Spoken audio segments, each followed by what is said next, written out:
Alright, so let's assume you don't want to use hyper mode on Rundas because you want to enjoy his boss fight. Or maybe you want an actual challenge because without the hyper mode, he's really strong. Rundas will always lead off by just jumping off his ice pillar and probably shooting you. He'll stop shooting if you hide behind a pillar, and then he'll start off by flying with his Iceman powers. He'll usually fly over your head, preventing you from being able to lock on, but you can easily see where he's going with your radar. He's surprisingly fleet of foot as well.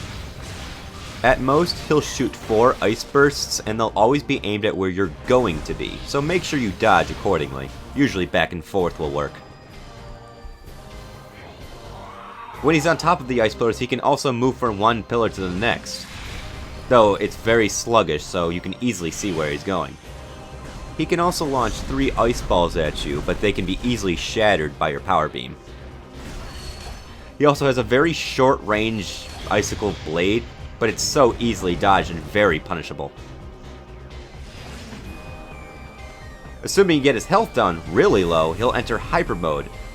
The following attack is extraordinarily dangerous and has enormous range, so even strafing doesn't exactly work, though I failed to strafe right there.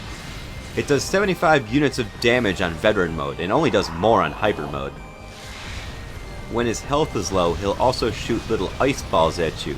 These track where you are currently standing, not where you're going to be, so they're very easily dodged. Unfortunately, I did not check if you could shoot them for energy, though that might quite be a possibility. Lastly, using missiles on him is completely useless for the most part.